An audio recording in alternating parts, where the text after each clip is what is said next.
kung saan tatalakayin natin ang mga problema matagal nang pasalin ng ating lungsod, mula sa baha, traffic, hanggang sa epekto nito sa commuters, estudyante at turismo. Tama ko, Kim. Isang ulan lang, baha agad sa ilang kalsada. Sa gitna pa niyan, may mga road projects na tila walang malinaw na plano. Imbis na guminhawa, lalo pang bumigat ng trapiko. At dahil dito, apektado ang productivity, kalusugan, at paging imahe ng ating syudad.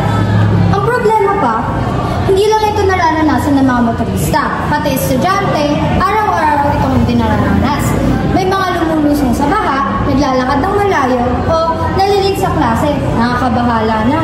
Kaya't ngayong episode, gusto rin namin iugnay ito sa mas malawak na konteksto, ang Sustainable Development Goals o ang SDG ng United Nations, lalo na ang SDG 7, Affordable and Clean Energy. Layunin ng SDG 7 na bigyan ng access ang lahat sa maaasahan, abot kaya at malinis na enerhiya. Pero paano ito konektado sa traffic at baha? Simple!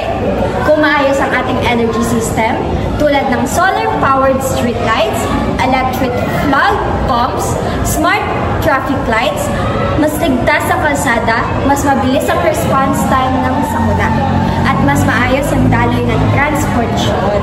Kung mas efficient at sustainable infrastructures, mas ligtas ang biyahe, estudyante, mas maliwalas ang lungsod para sa turista, at maayos ang buhay para sa lahat.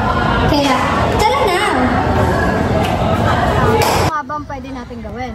Bilang kabataan, pwede tayo maging boses ng pagbabago. Pwede tayo magsimula ng campus-based campaigns, magbahagi ng impormasyon online, makilahok sa consultations sa barangay at LGU, i-monitor ang local projects at i-hold accountable ang mga dapat managot. At higit sa lahat, suportahan natin ang mga teknolohiyang makakatulong sa kalikasan at kaligtasan, gaya ng clean energy mobility at disaster-resilient infrastructures. Ang kabataan,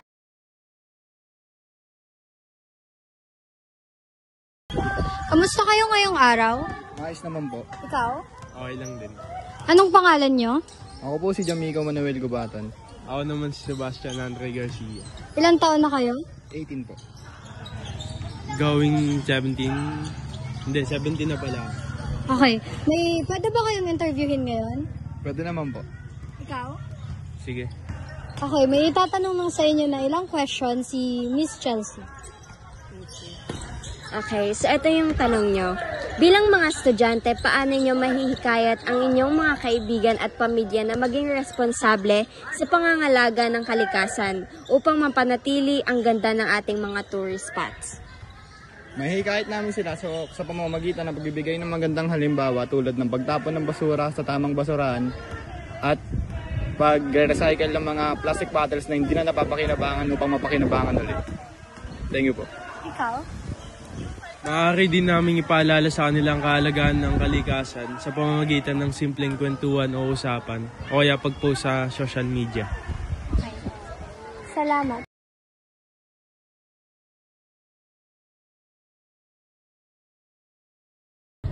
Yan. So, kasama natin si Easy po. and Julie po. Ilan taon na kayo? 17. 17 din. Okay, so bumabaha ba sa lugar nyo? Opo. Sakto lang po. Okay, so may ilang questions lang na tatanungin si Miss Coquin sa inyo at kailangan masagot nyo ito.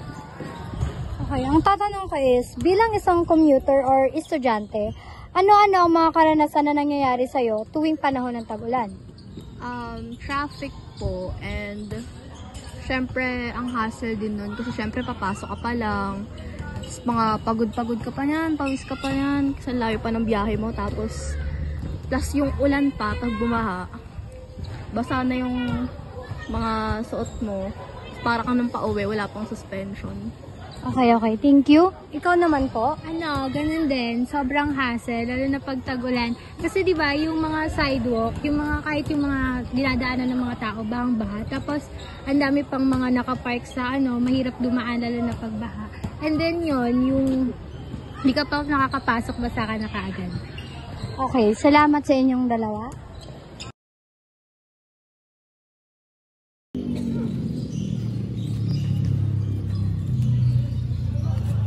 Kamusta kayo ngayong araw? Ikaw? Anong pangalan mo po? Marian po. Ikaw po? Arwen po. Ilang taon na po kayo? 17. Okay lang ba na may itatanong sa inyo or like i-interviewin kayo ngayon? Okay.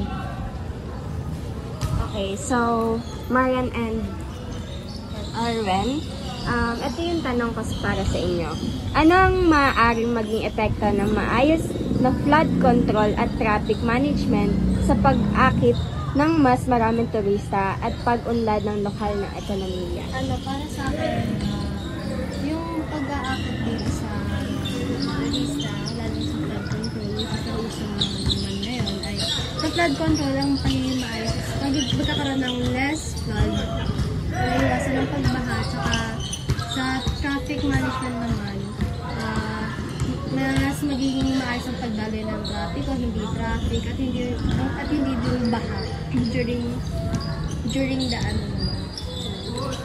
Ako naman po, siguro kung magkakaroon ng maayos na traffic, tsaka flood control and traffic management, siguro magiging maayos or maginhawa yung mga pag-travel ng turista. Hindi sila maboboring, hindi sila madidisappoint or madidisappoint lalo na kung first time nila bumiyahe. So, pag gano'n, siguro malaki yung chance na bumalik sila or i-recommend nila yung lugar. Tapos pag nangyari yun, syempre babalik sila. Tapos yung mga pinag-recommenda nila, babalik din.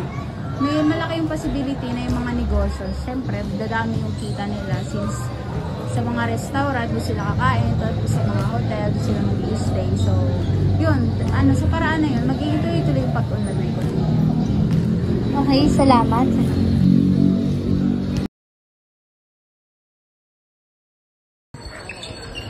So ngayon, kasama natin si Joanna, ilang taon na po? 17. Kumusta ka naman po ngayon? Okay naman. Okay, so may ilang katanungan lang na itatanong si Miss Coquin sa'yo. So, anong konkretong aksyon ang nais mong makita mula sa lokal na pamahalaan pagdating sa pagsasaayos ng kalsada at pamamahala ng trapiko? Sa tingin ko, ang gusto kong makitang konkretong aksyon mula sa lokal na pamahalaan ay ang pag-ayos sila ng mga sirang kalsada ng tuloy-tuloy. Kasi marami dito sa lugar natin na mga kalsada na napapabayaan na dahil hindi na natutuloy ang paggawa. And sa tukol naman sa trapiko, gusto kong makita mula sa lokal na pamahalaan yung pagdagdag nila ng mga traffic lights para marami na lugar na makagamit nito. Okay, salamat.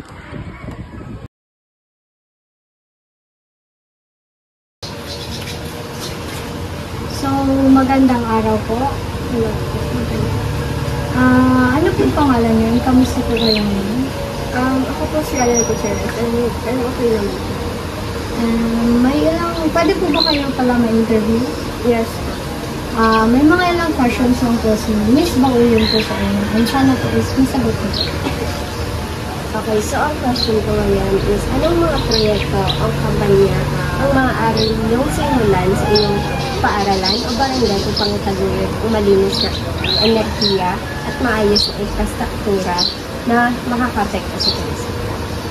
Ang paglalagay po ng mga solar panels sa mga bubong ng paaralan o mga barangay sa upang makabuo ng mga sariling kuryente. Ito ay makakadulong sa mga mamamayan na pagbawas ng gastos sa kuryente at pagpapaunlad ng mga paggamit ng renewable energy. Saka pagsasagawa ng mga kumpanya para sa mga tamang paghihiwalay ng mga basura at maaaring makakatulong ito sa mga lokal na organisasyon upang ma-convert ito sa mga nabubulok na basura. Pangatlo naman po ay ito ay pagtatanim ng mga puno sa mga pampublikong lugar at magtayo ng mga garden sa mga bakanting lugar. Bukod sa pagpapaganda ng mga paglilinis ng mga hangin, ito ay makakatulong para sa mga ating pagkain. Okay, salamat. Okay, so good afternoon po. Ano pong name nila? I'm Mary Gabriel Evangelista. Ilang taon na po? I'm 17 na. Okay, so may mga ilang questions lang po si Miss Coquin para sa iyo and I hope na makasagot ka po. Thank you. So, ang question po namin is, anong mga proyekto o kampanya ang maaari ninyong simulan sa inyong paaralan o barangay upang itaguyod ang malinis na enerhiya at maayos na infrastruktura na makakaapekto sa turismo? Pwede natin simulan sa mga proyektong tulad ng waste segregation programs and solar light projects upang maitaguyod ang malinis na enerhiya at maayos na infrastruktura. Okay, salamat. Ang mga isyong nararanasan natin ngayon ay bahagi ng mas malawak na larawan at kaya nating makahanap ng solusyon kung magsisimula tayo sa ating lokalidad. Sa pagtutok sa sustainable infrastructures at malinis na enerhiya, mas magiging ligtas, mabilis at maayos ang daloy ng buhay para sa estudyante, manggagawa at turismo. Muli, ito ang baha at traffic. Ano na, Imus? Isang paalala na hindi lang ito tungkol sa ulan, kundi tungkol sa kung paano tayo maghahanda, nagpuplano at kumilos para sa mga ligtas at progresibong kinabukasan. Hanggang sa susunod mga kabodcast, sama-sama nating isigaw, ligtas, malinis, progresibong Imus.